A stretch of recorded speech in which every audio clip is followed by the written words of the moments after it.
Yo, what is going on, y'all? It's your boy HD MMA back at it again with another video today. We're going to go over my reaction to UFC Fight Night, Arnold Allen versus MELQUIZAEL COSTA.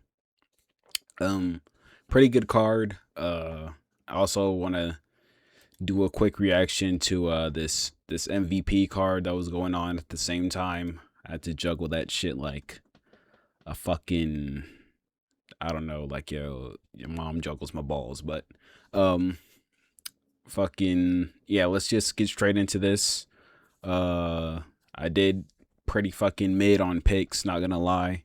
What this is teaching me is I need to look at fucking the betting odds before fucking damn what kind of fucking before these fucking cards kick off, because if I just looked at betting odds, I would be in a way fucking better spot with my picks in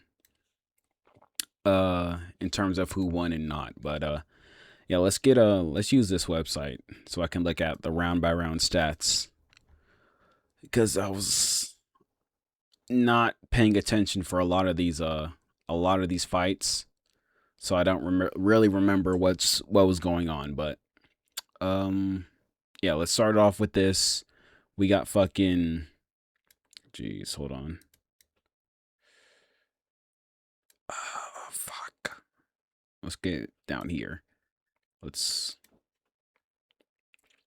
get here. Whatever, it's gonna be like this. We got fucking we got fucking Nicole Kalari defeating fucking Shauna Bannon by third round submission with an arm triangle. Turns out women's MMA works in reverse. It's not lighter man's skill. Instead, it's a fucking heavier woman's strength. For women's MMA, noted that whenever a fucking a girl moves down to a division, she's probably gonna have the advantage instead of moving up for a division. And Kalari had the advantage. She had a big strength advantage over Shauna Bannon. Got the takedowns very easily in round two. Bannon, she just looked to fucking collect guard and kind of throw up submissions on her back. Not really. She just looked to get her guard high and sort of control the posture of Kalari. But Kalari just kept top control for most of round one. You look at the stats here. Kept top control, landed 6 strikes the whole fucking round. No, landed 25 the whole round. Landed 6 significant strikes though. Just keeping the top control, keeping the pressure on top, just staying in the guard of Bannon. Round two, more of the same thing. Not as much takedowns from Kalari, because you used a lot of strength in round one to hold down Bannon. Bannon tried again with the guard to throw up some submissions. She was landing very, very lightly and soilly on the feet.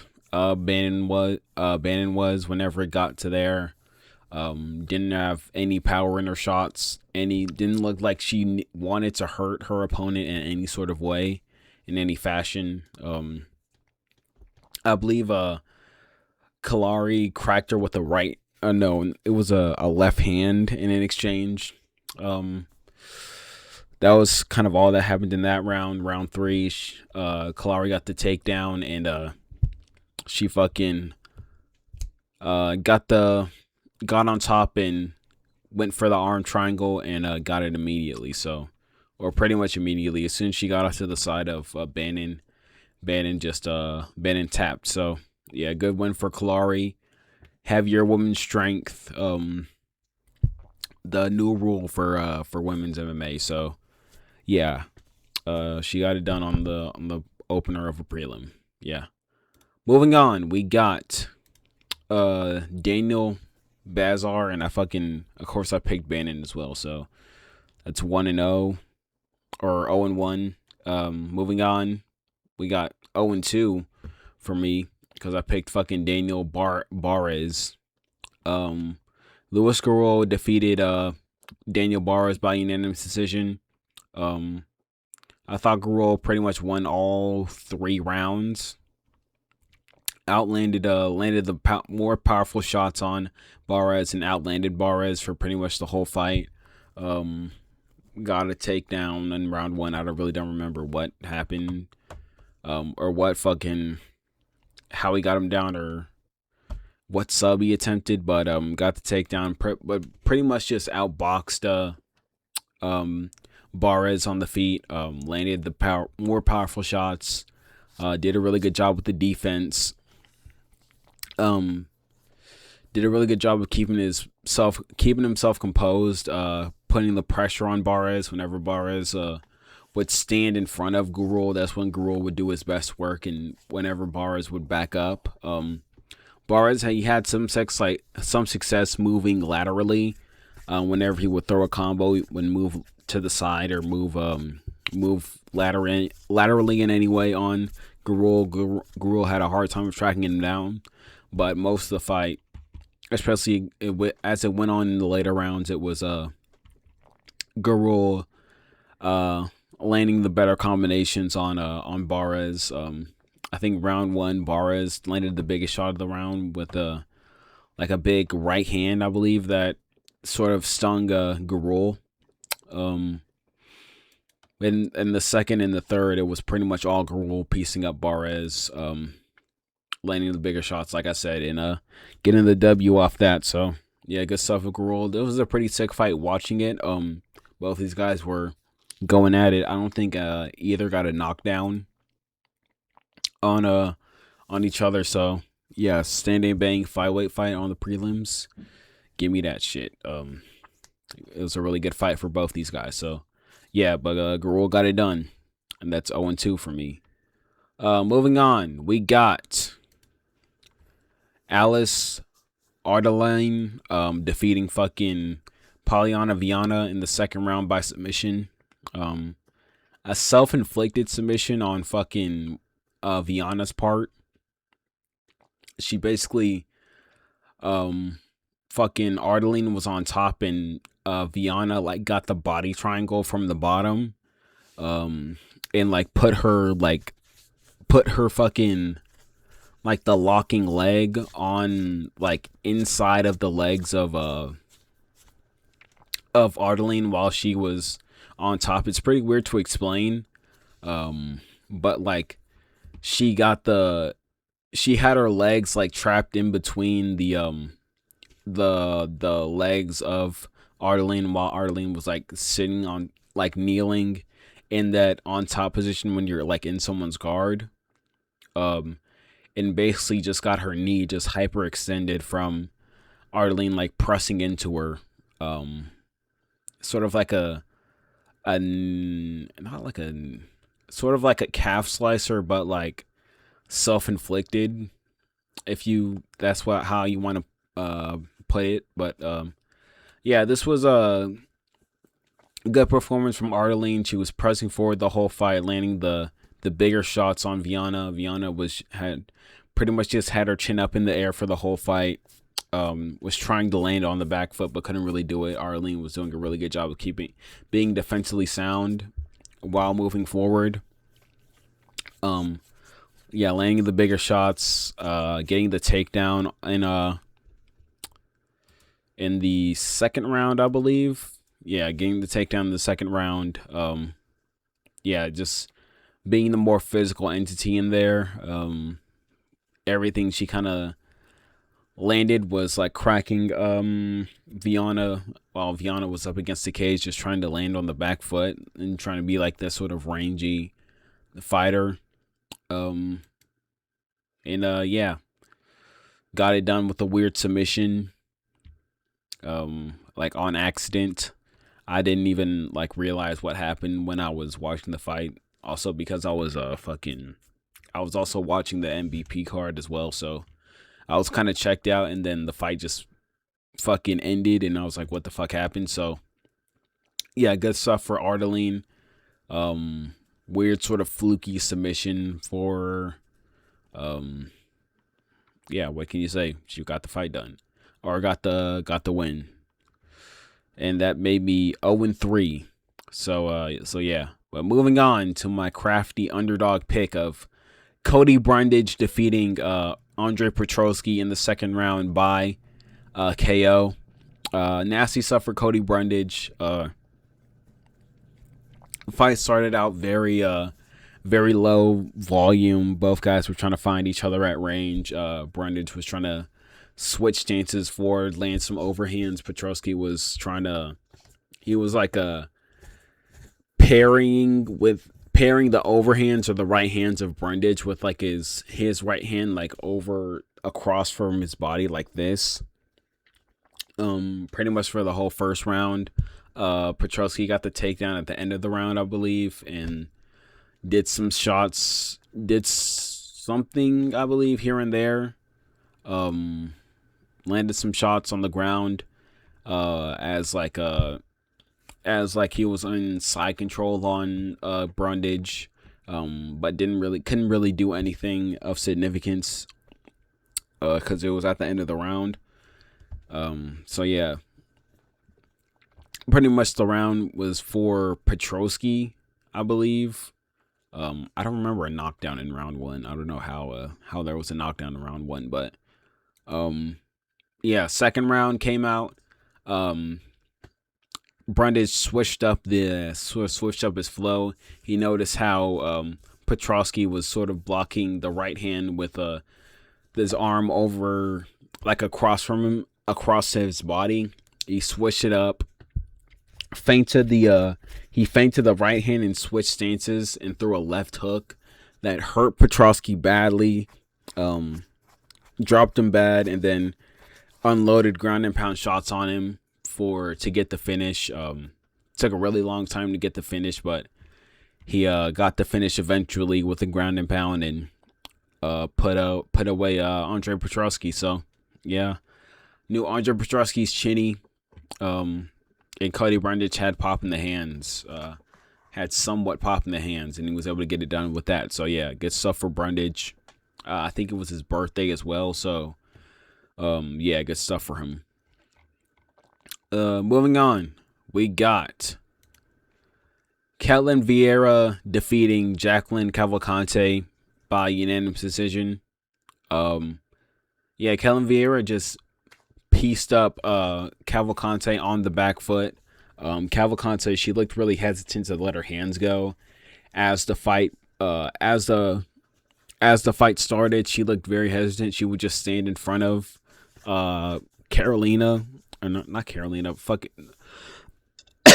she would stand in front of Ketlen Vieira and get pieced up on the back foot by Vieira. Didn't let her hands go really. Didn't go first in a lot of exchanges. Fucking Vieira just kept the jab on her. Kept countering Cavalcante whenever she would throw something.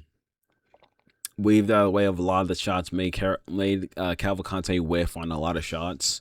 Yeah, that was it for round one. Round two, got the takedown. Vieira did some stuff with it, or got some control time with it. On the feet, it was more of the same stuff in round one. Round three, it was more of the same stuff. Vieira on the back foot, making Cavalcante whiff on a lot of shots. Going first, just landing the better shots, landing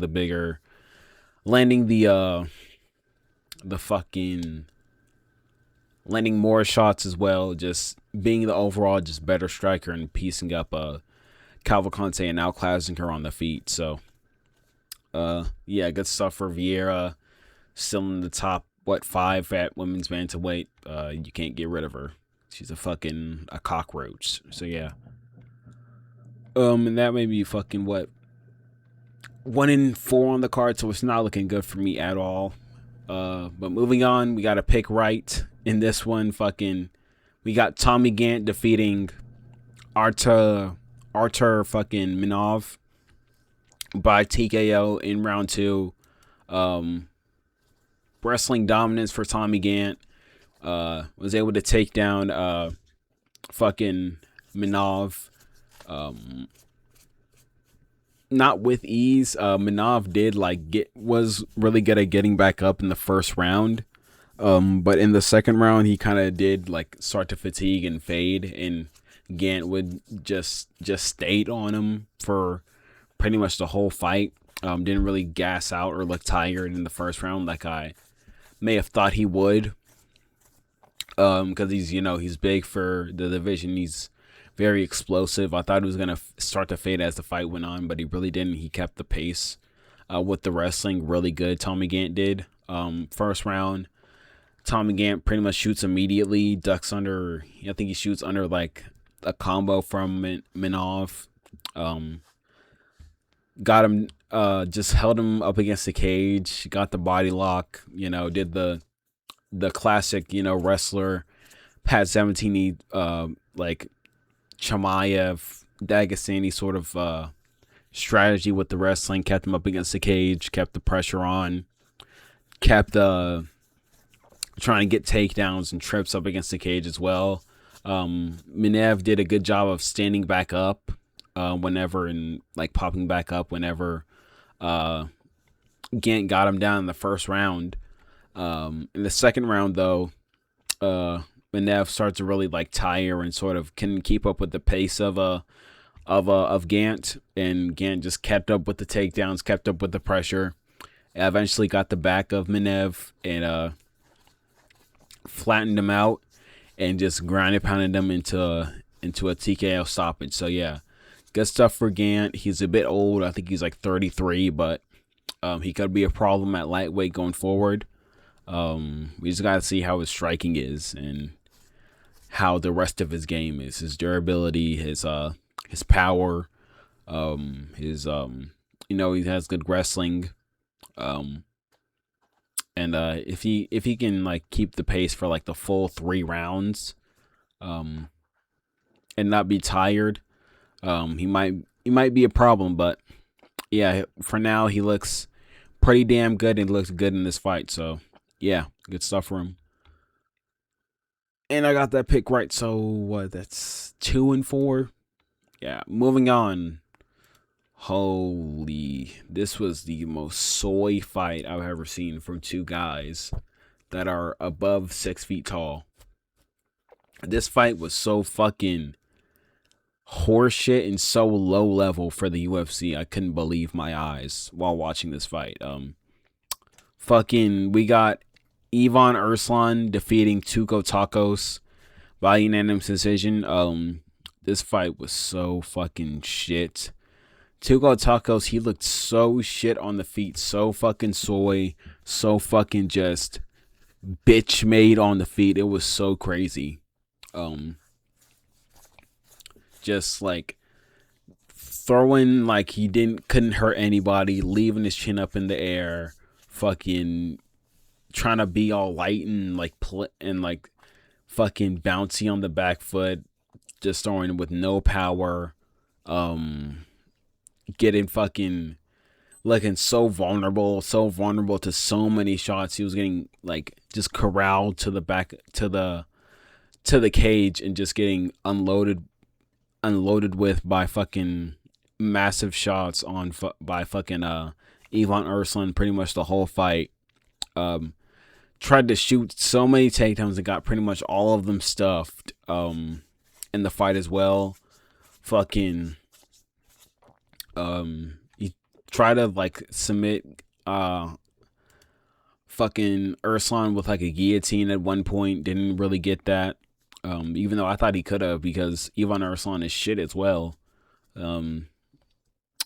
It probably could have worked out if Tacos pulled the guillotine, but he couldn't even do that right. So yeah, just got pieced up for pretty much got corralled up against the fence. He did like fight back in like the end of round 1, I believe, where I think he like stumbled Erslan and he started to like unloaded a bunch of punches, but none of them were really that clean, and none of them had the power necessary to put down Erslan. So yeah, pretty much expended all his energy at the end of round 1, and then at the at round 2 and 3, he just had nothing left in the tank, and Ruslan just took over, just marched him down, walked him down, threw big hooks, backed him up against the fence for pretty much the whole fight, for the whole round, and just threw big punches at him until the fight ended. So yeah, good stuff for Ivan Ruslan. Yeah, shit fight. Very, very shit low level looking fight. And yeah, that made me what, 2-5 on the prelim. So yeah, not looking good for me at all. Moving on, we got Chaos Williams defeating Nikolai Voretnikov in the first round. This was a good win, good fight, good win for Chaos Williams. Went out there looking very sloppy, but what I said, fucking Voretnikov, he's very fucking stupid, very low fight IQ, and he would be the type of dude to brawl with Chaos Williams, and that's exactly what Voretnikov did. Pretty much the first clean shot that Williams landed on Voretnikov. Stumbled Voretnikov, put him on shaky legs. I think he hit him with like a big right hand, I believe, and just kind of charged forward at him, walked him down from there. Started landing more and more punches on fucking Voretnikov until Voretnikov was pretty much just out on his feet, and then he got put away with a combo, I believe. I don't remember much of the shots that landed because I was again watching the MVP card as well. So yeah, good stuff for Chaos Williams. Got it done the first round by nasty KO. Yeah, that may be 3-5 going into the main card. Moving on, we got apparently fucking Bernard Supaj is like the second coming of fucking Marab at bantamweight or some shit, and getting fucking brutally KO'd by Vinicius Oliveira and winning Ricky Tercios all of a sudden makes you the most fucking dangerous guy at bantamweight. Yeah, he went out, Supaj went out there and fucking put a clinic on fucking Timmy Kwambo, who I thought was pretty good, but being on a two fight win streak doesn't mean shit at bantamweight, and when you're fighting fucking Bernardo Supaj. Fucking first round started off, it was both pretty like equal on the feet. They were tapping low kicks. Supaj was like, he was throwing more hands and Kwambo was throwing more kicks. A takedown, I think Supaj shot a takedown. He got the back of Kwambo, I believe, through some like rear naked attempts. And then I think he ended the fight on the back of Kwambo as well. So yeah, I would say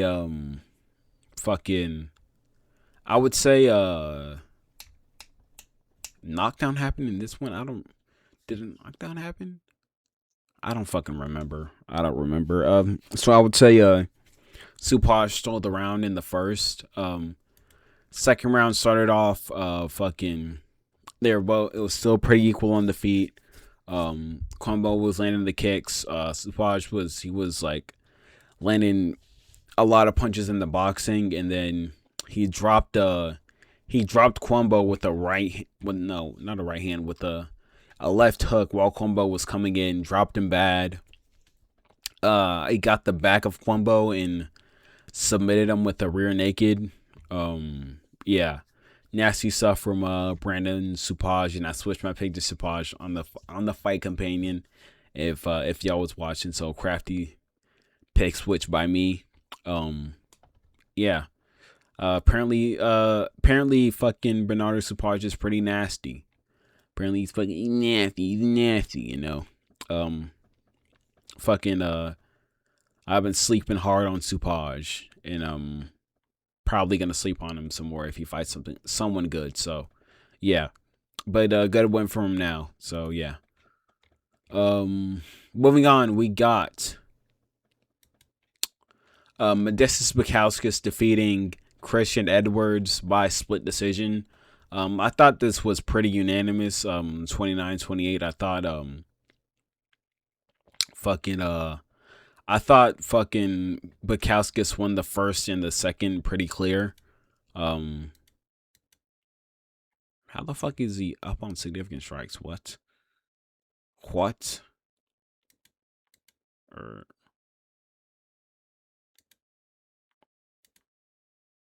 what the fuck? What the fuck are these numbers? Whatever. I thought Modestus won the first and the second clear. I think he like hurt fucking Edwards with right hands, and I think both the first and the second. The fight started off, both guys were like kind of tapping on the feet. Edwards had his back to the cage for pretty much the whole first round. Modestus, he would like charge in with some right straights and right hands. A lot of them whiffed on his on the punches. Fucking Edwards, he would throw like some leg kicks here and there.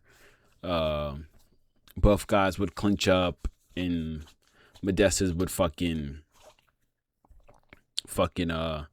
land like some knees and stuff. Both guys would land some knees. It was a pretty like, I'm not gonna lie, it was a pretty boring fight. Up until like round 2. I think like a right hand landed in round 1 as that like hurt fucking Edwards. I don't remember exactly, but in round 2 it was all Bukauskas landed big right hands that hurt Edwards multiple times. But like the thing about Bukauskas though, he would, every time he would hurt Edwards in the round, he would clinch up with him and like land some fucking like, just let Edwards recover and be able to build his way back into the fight. And that's how Edwards would be able to survive. In round 3 it was more of the same. How did Edwards outland him? I don't know, fuck it. It was more of the same, like a clinch fest, stall out stuff from Edwards. Yeah, pretty boring fight. But Bukauskas got the W, so that's all I pretty much care about. And that may be what, 4 and 5 on the card. So yeah. Moving on, we got fucking Juan Diaz defeating Malcolm Wellmaker in the second round by submission. It's a great win from Juan Diaz. I would say underdog of the card. Fucking Malcolm Wellmaker, he's not that fucking good. Or maybe Diaz is really good. We don't know yet, but fight started off. They were both like tapping kicks.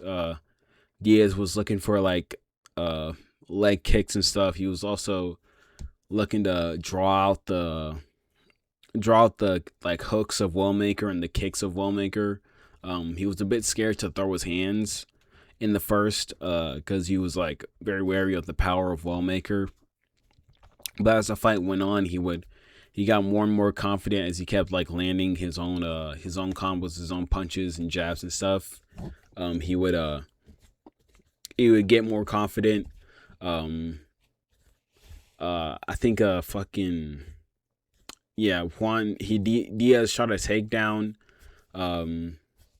Was able to get the fight up against the cage. Pressured Wellmaker there. They separated, more like strikes on the feet. Fucking Diaz shot another takedown. I think he took the back of Wellmaker in some way. No, I don't think he just took the back. I think Wellmaker separated. Yeah, that's what happened. I think Wellmaker separated from the cage off a clinch exchange, and then Diaz landed a big right hand that dropped Wellmaker at the end of the round, and then he ran in and looked like to throw a knee. And looked to throw a knee to the head of Wellmaker as Wellmaker was like still grounded. Ended up landing like to the shoulder area of Wellmaker instead of the head, which could have got him probably disqualified if that landed full on to the head of Wellmaker, but it landed to the shoulder. It was a big controversy. Not that big of a controversy. It was like a big like momentum stopper in the cage, but it happened at like the end of the round. So they just like they fucking restarted the round with 1 second left in it, and basically the round just ended and the fight carried on from there. In the second round, Diaz started to let his hands go some more. Started to he shot more takedowns as well. Shot at the fight ending takedown. He shot a takedown as Wellmaker like committed to a massive hook. Wellmaker overthrew, and then Diaz got the back of Wellmaker, sunk in a rear naked, and got the tap. Big upset win for Diaz. I think he's gonna be a really sick fighter, really fun fighter. Also has some good skills to boot. So yeah, good stuff for Diaz. I'm so fucking hungry. I gotta wrap up this video quick. Moving on, we got fucking Doo Ho Choi defeating Daniel Santos in the second round by TKO or by KO. First fucking sign of concern for me was when fucking Santos walked out and he had fucking Marco Tulio's dumb ass in his corner, and I was like, oh, this is gonna be fucking good. If any fighter from now on walks out with fucking Marco Tulio in the corner, I'm automatically switching my pick to their opponent, because his dumbassness is gonna rub off on you and you're gonna be a dumbass. And that's what Daniel Santos was. He really rushed and was really aggressive in the first round. Threw a lot of big power shots, a lot of big hooks. Tried to get Doo Ho Choi out of there early in the first. And Doo Ho Choi, he was tougher than I thought. In there, he stayed very composed. Didn't really get like rocked very badly by the big power shots of Santos. Was able to stay in there. Even though my fight companion, I said I didn't like the reactions. In reality, he was like, it didn't look too well, but he wasn't like getting rocked and wobbled and getting chicken legged all over the place. And he took a lot of the power shots of Santos well. Big hooks from both these guys, big combos like uppercuts from Santos, big hooks as well back from fucking Choi as well. But Choi, he stuck to the jab. He was way more technical than Santos. Stuck to the straight punches as Santos was trying to get in and like bob and weave and to throw like big hooks and combos in close. Choi had him at range with the jab. He landed front kicks as well on Santos that were stinging him. And when did fucking Choi knock him down? I don't remember that at all. Yeah, like it basically Choi just stayed more technical, landed stuck behind the jab more than Santos, and was able to keep composed under fire.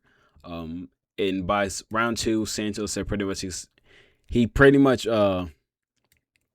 expended all of his energy trying to throw big power shots and get Doo Ho Choi out of there very quickly. And Choi got back into the fight and he started landing to the body on Santos.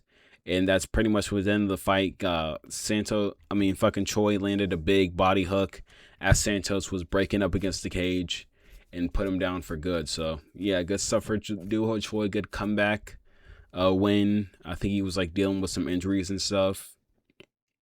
That's why he hadn't fought in a bit, and he came back to a big win. So yeah, good stuff for him in the co-main event as well. So Good stuff. And that made me what fucking.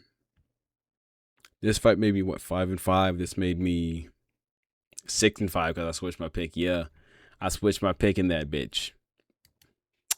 And yeah, moving on to the main event.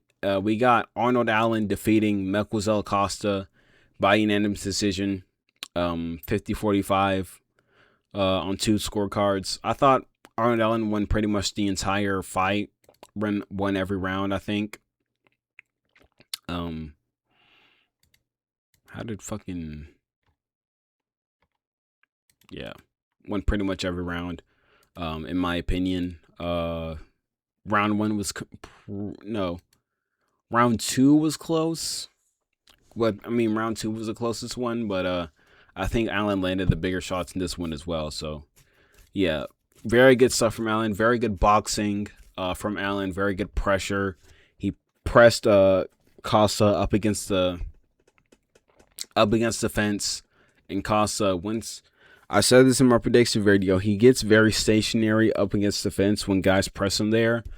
Sometimes, like against Dan Ige, he's able to pull off a spinning back kick when he's there. But if you're able to avoid that, he's really kind of vulnerable up against the fence. And he does, whenever he gets back there, he like defaults to like this brawl mode, and his punches are, I think they're the weakest part of his game. He turns his head off. Like, he like looks away from his opponents whenever he throws hooks, and that got him in trouble in the first round because Allen he backed up Costa up against the fence, and Costa switched to like brawl mode and tried to land this big hook on Allen, and Allen just came down the pipe with a left straight that dropped him bad, and jumped on it from there.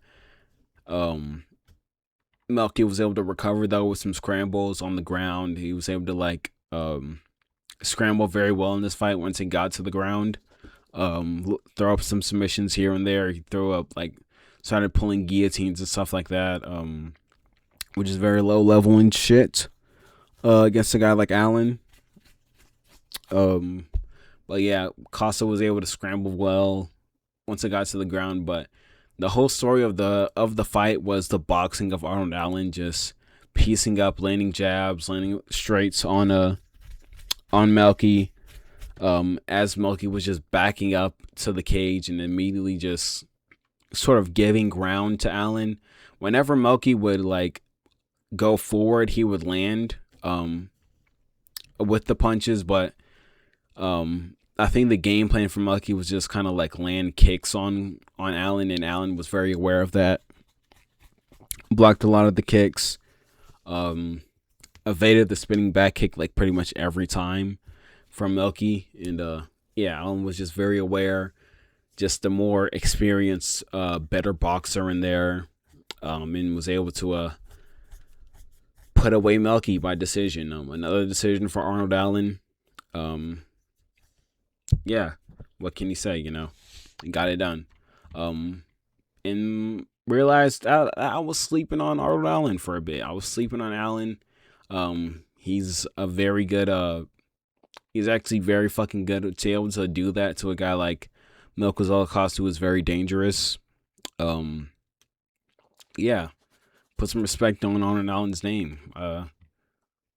Yeah, good stuff for him. And this made me 7-5 because I switched my pick to Allen in round 5. So yeah, good shit for me. Yeah, that was the card. Pretty good overall. Some good upsets, good fights. The main event was sick to watch. Fucking this Juan Diaz win was pretty sick. Fucking this fight was pretty sick, and yeah. Good fucking, good, it was overall, it was pretty decent, night of fights. Moving over to MVP, I got pretty much every pick right except for, this one and the Diaz Perry fight, but pretty much every pick I got right. Fucking this guy, I didn't see this whole fight, I just know fucking Brandon Jenkins outlanded this guy and won the fight off that. Aline Pereira won a split decision, and I thought she looked pretty shit. Pretty much the whole fight, and I wasn't really keeping my eye on it. But she got the job done. That the ass of both Pereiras is genetic, because even though Pereira, she doesn't have like big thighs, she still has like some ass on her for some reason, which is very unusual. Moving on, we got fucking Armin's boy. He won his fight. Pretty much controlled the guy with the grappling. Was on top. Was pressing the action with the takedowns, landing ground and pound here and there, and got it done from there. Moving on, this was sick as hell. Fucking Jason Jackson KOs Jefferson out cold in 30 seconds of the fight, of the first round. They both like started exchanging with each other, and when they were trading, fucking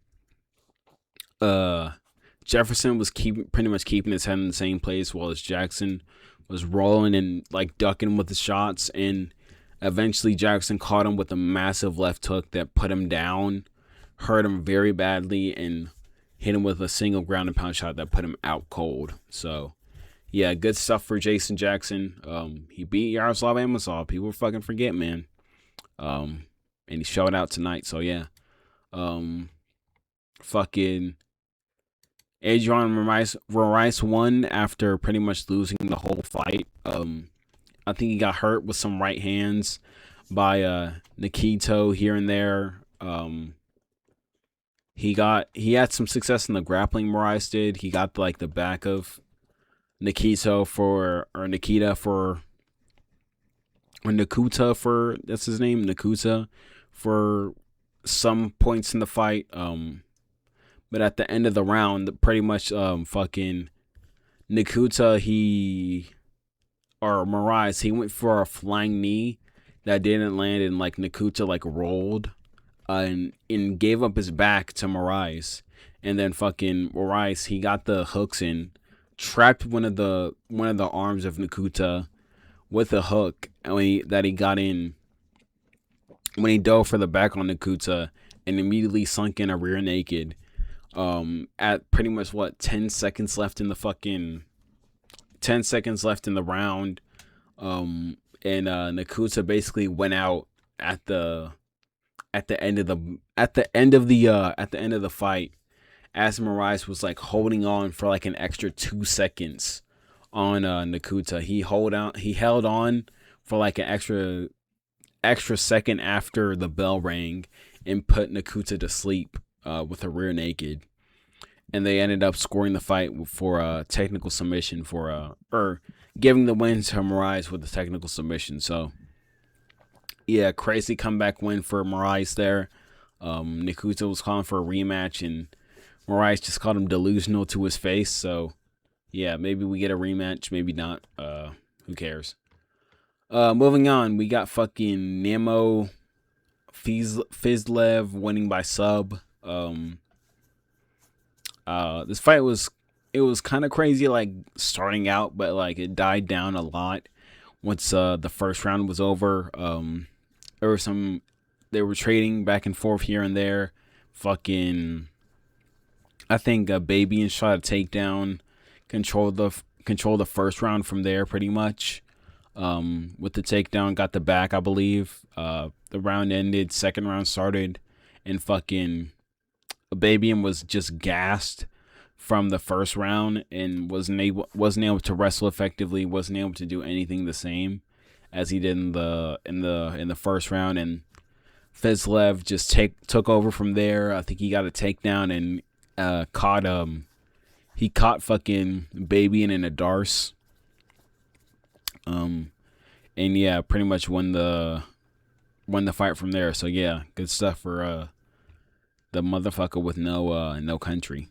Moving on, we got Rebellious of Spain fucking slaughtering JDS in the first round by KO. Fucking Despain was just toying with JDS, fucking oral farming, keeping the hands low.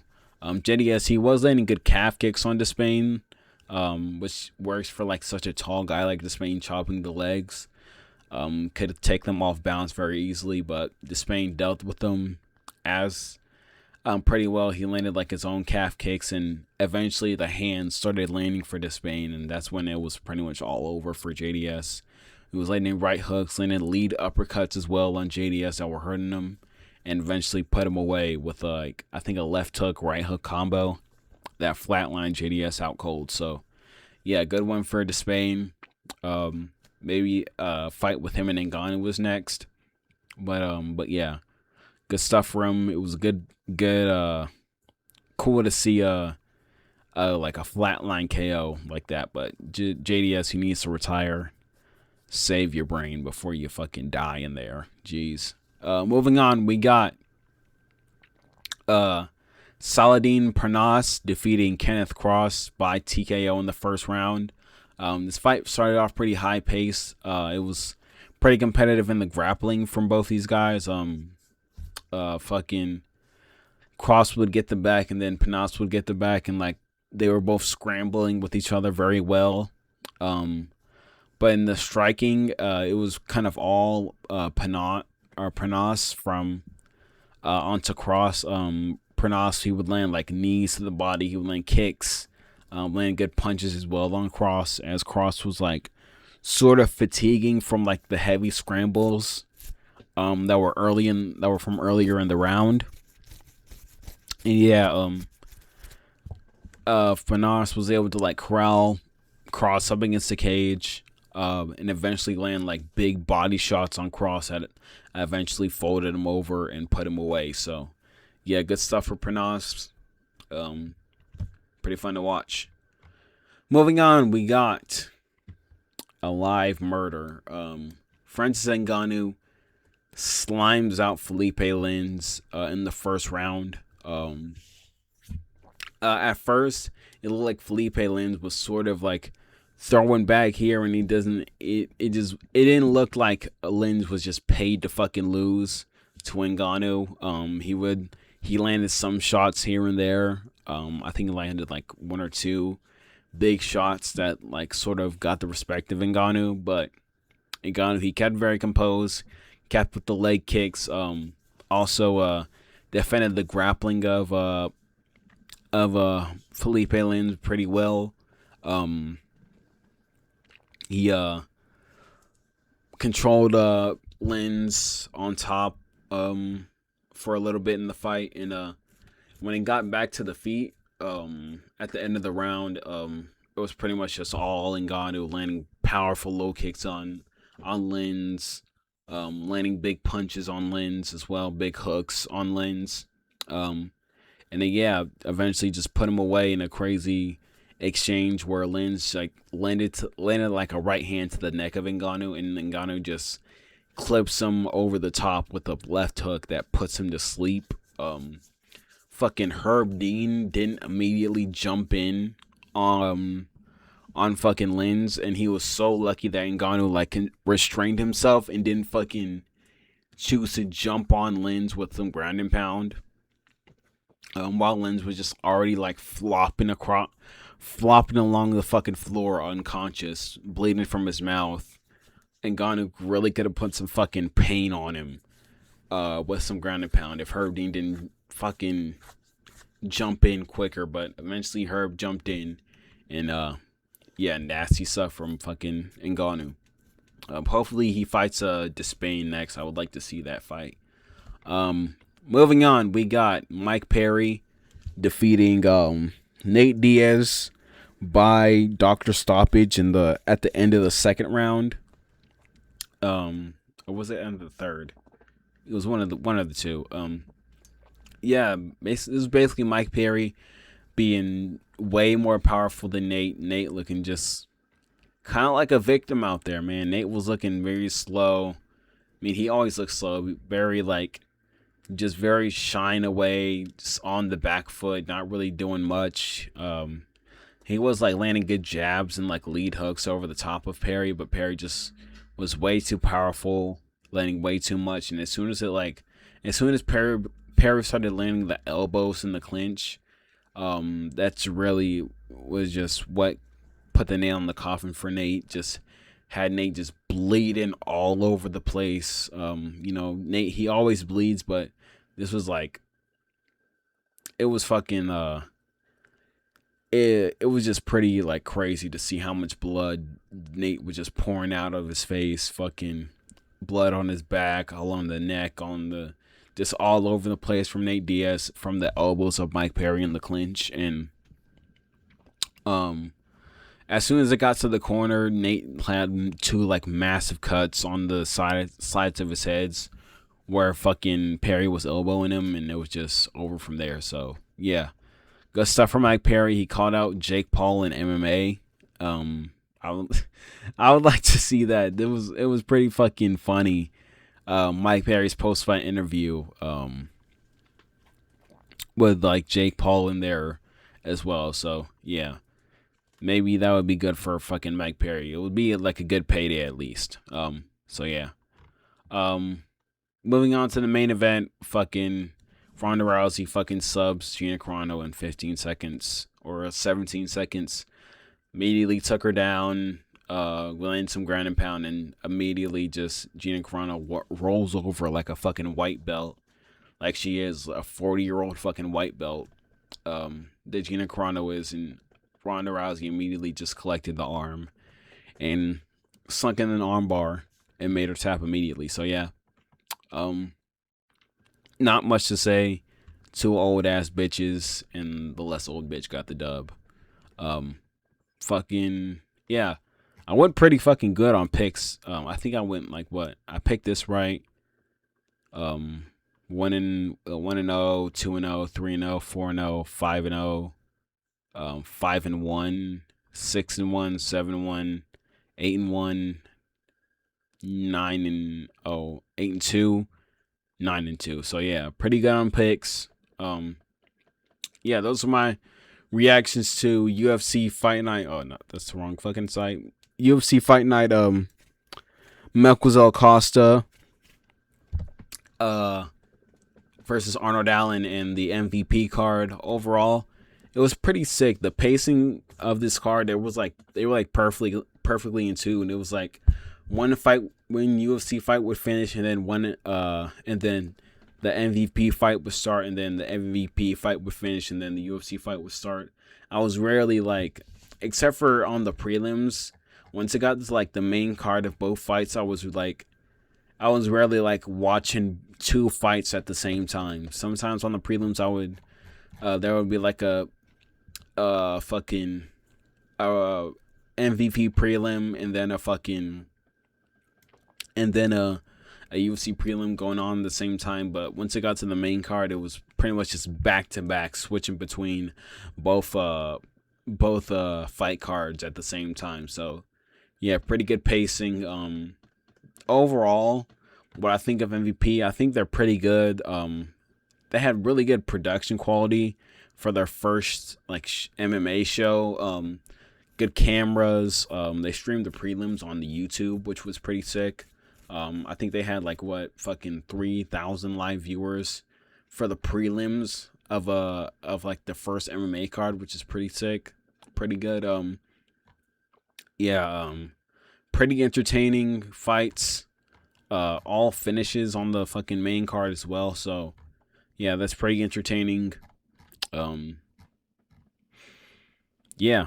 I think they're if they continue to do stuff like this, I think they're going to shape up to be a pretty good competitor to the UFC on Netflix, on a more accessible, more popular streaming platform. So yeah, good stuff for them. And I'll see you guys later. Peace. Bye.